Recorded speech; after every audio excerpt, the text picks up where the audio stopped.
सादर जय जिनेन्द्र। सन्मति वाणी news channel में आपका हार्दिक स्वागत है। पर्युषण पर्व के अवसर पर आज प्रथम दिन उत्तम क्षमा का दिन। उत्तम क्षमा क्या है, क्यों है, कैसे है, इसके बारे में सरल भाषा में हमें बता रही हैं चारू जैन और भाव नृत्य के माध्यम से श्रीमती मिशी जैन। आइए हम जानते हैं उत्तम क्षमा क्या है और हमें इसको जीवन में उतारने से हमारी आत्मा कैसे शुद्ध होती है। धन्यवाद। पीड़े दुष्ट अनेक बांध मार बहुविधि करे, धैर्य क्षमा विवेक, कोप न कीजे प्रीतमा।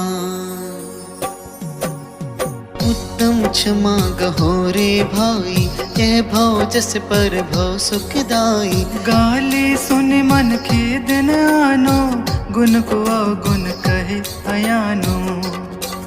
कही है अयानो वस्तु छीने, बांध मार बहुविधि करे, घर ते निकारे तन बिदारे, बैर जून तहाँ धरे। ते करम पूरब किए खोटे, सहे क्यों नहीं जियरा। अति क्रोध अग्नि बुझाए प्राणी, साम्य जले सियरा।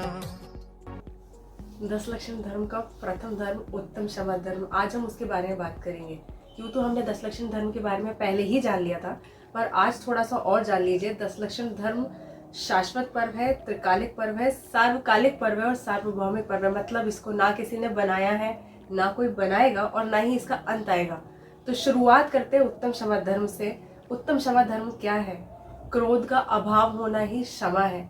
हम क्रोध को बहुत अच्छे से पहचानते हैं क्योंकि हम इसको अपनी डेली लाइफ में करते हैं। अगर एज अ एम्प्लॉय हम बॉस का टारगेट पूरा ना करें तो बॉस को क्रोध आता है। अगर एज अ पेरेंट बच्चे हमारी नहीं सुने तो हमें गुस्सा आता है। तो गुस्से से, तो क्रोध से हम सब परिचित हैं, ये कोई नई बात नहीं है। पर इसका अभाव करना ये नई बात है।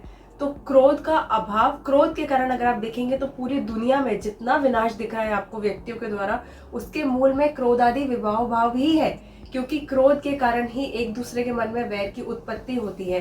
क्रोध एक ऐसा मनोविकार है जो आपकी शांति को भंग कर देता है। क्रोध करने वाले की तो करता ही करता है, साथ में जो वातावरण है उसको भी कलुषित कर देता है। तो ये जो क्रोध है इसको आपको शांत करना बहुत जरूरी है। हम बहुत विभिन्न प्रकार से देखते हैं कि व्यक्ति क्रोध के आवेश में आकर किस तरीके से अपनी भी हानि करता है और दूसरे को भी शारीरिक हानि पहुंचाता है। तो क्रोध से हम सबकी हानि होती है। पर इस क्रोध का अभाव कैसे किया जाए, ये क्रोध का अभाव करने के लिए ही हम उत्तम क्षमा धर्म को बना रहे हैं। यहाँ पे जो आप उत्तम देखेंगे वो सूचक है सम्यक दर्शन, सम्यक ज्ञान का। तो किस तरीके से हम सम्यक दर्शन, सम्यक ज्ञान पूर्वक क्षमा भाव को अपनाएं, वही सच में उत्तम क्षमा है।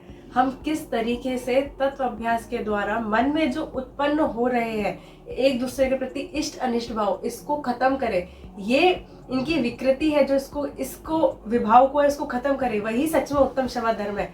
तो आप भी आज से कोशिश कीजिए कि हम सिर्फ दूसरे में क्रोध नहीं देखें, हम जो अपने मन में भी उत्पन्न हो रहा है, क्योंकि इसका एक बहुत ही बोलना चाहिए विकराल रूप है, वो है वैर। जब हम क्रोध तो करते ही है, पर जब मन में वैर उत्पन्न होता है ना, वो बहुत ही विनाशकारक होता है। क्यों?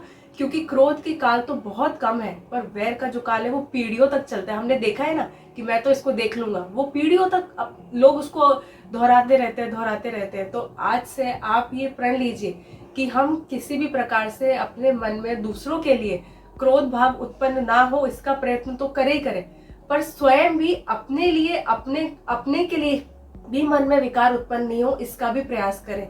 तो मैं आशा करती हूँ कि मैंने बहुत ही संक्षेप में आपको उत्तम क्षमा धर्म के बारे में बताया है। अगर आप और भी धर्मों के बारे में इतना ही संक्षेप में जानना चाहते हैं तो हमें सब्सक्राइब करना बिल्कुल ना भूलें, क्योंकि सन्मति वाणी चैनल पर रोज आपको 10 दिनों तक 10 धर्मों के बारे में इतने ही संक्षेप व्याख्यान मिलने वाली है। तो इसको सब्सक्राइब करना बिल्कुल ना भूलें।